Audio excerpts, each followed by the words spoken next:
Alrighty, so before I really start this video, I just want to say something to everyone who's watching right now.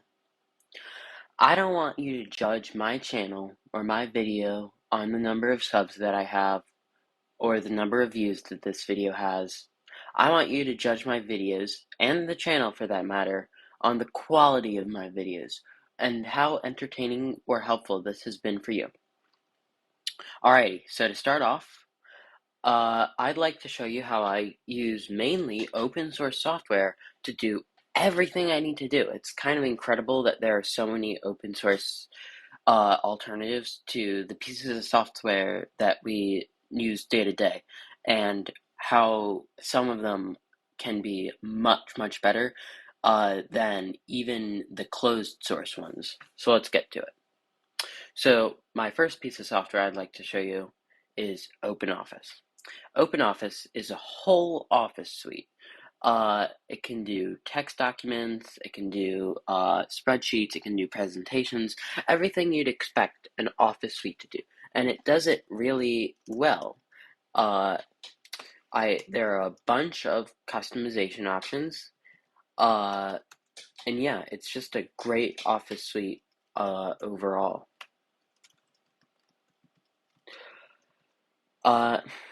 Now, a feature of OpenOffice that I really like, because I know this is a Linux channel and a channel promoting open source stuff, we will have some programmers in the audience.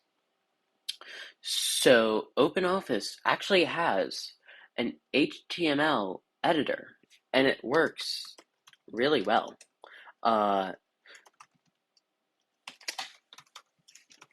Here you can see me making basically the simplest HTML document that you can make. It's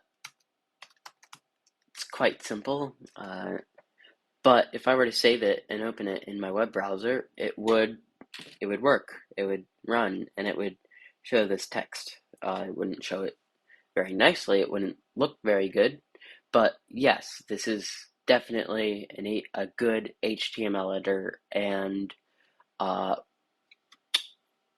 what's the term? Word processor and spreadsheet, whatever you would call it, and presentation maker. So here's one of my favorite open source programs, and this open source program can beat out most closed source programs. It's VLC. Now, VLC is an extremely powerful media player.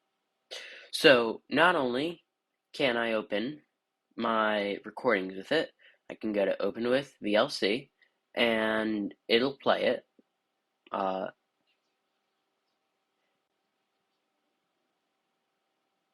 Yeah, that's that video. Well, that crappy one that I started to make, but stopped because I decided it was crappy. And then I've got my music, my videos, and my pictures, albeit I don't use it that much. But VLC also has some really, really cool features. So it can obviously play all of your MP4s, MP3s, and all your photos. But apart from that, it can also play your DVDs, which you'd expect a media player to do. Oh, and I forgot. VLC can basically play any video or audio or picture format you throw at it, unless it's some crazy proprietary thing. It can play it. And then we can also open streams from the network. We can open YouTube videos. We can open my camera or my audio device. Or we can record my screen with VLC. I've chosen not to do that with VLC, just so I can use VLC to show it to you, but it can do that. So yeah, VLC beats out most closed source programs, and it's just an awesome program all around. Alrighty, so again, I'm sure some of you out in the audience are advanced users who don't want to just be limited to one operating system on their computer. Uh, so I use Universal Turing Machine, which is a front end for QAMU, which is also open source, and it's awesome. So not only can I virtualize stuff, uh, so this is Linux I've got going here. For some reason, I screwed it up, so it won't really boot. But yeah, it's Linux, and it's a different operating system than what I have installed right now. So yeah, UTM is an awesome program. Uh, it's really easy to use. The virtual machines are fast. My computer is fast, and yeah, unlike VirtualBox, uh, which it causes my computer to crash. It needs a plugin. Uh, it needs a kernel module. Uh, this thing works really nicely, like really nicely. Uh, and then it's also got another really cool trick up its sleeve. It can run operating systems of different architectures. So right here I have an x86 computer, but I'm sure I could run a PowerPC or an ARM image or a RISC-V image or any other uh, architecture that I haven't heard of, because QAMU is a really powerful emulator and virtualizer. So yeah, UTM, it's a great app. It's kind of hard to find. You have to research. You have to Google UTM Mac app. But don't worry, I'll be leaving all of the links in the description. Alrighty.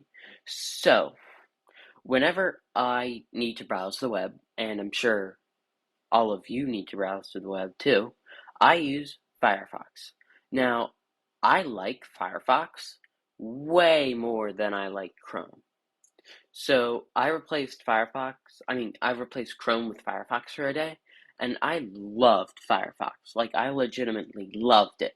Not only does it have these really nice themes, but it also helps protect my privacy, and the new total cookie protection feature also uh, keeps cookies that are set on a website to that website. So that basically means no third-party cookies whatsoever, and first-party cookies, even though they're first-party cookies, they shouldn't be able to. No other websites can access first-party cookies from a different website. And the other thing that I love about Firefox is that it has these containers. So I can open a work container, I can open a personal container. Oop, that was another work container. I can open a personal container. And if I go to google.com in my personal container, I see I haven't signed in to Google yet on my personal container. I just usually use Google without any container.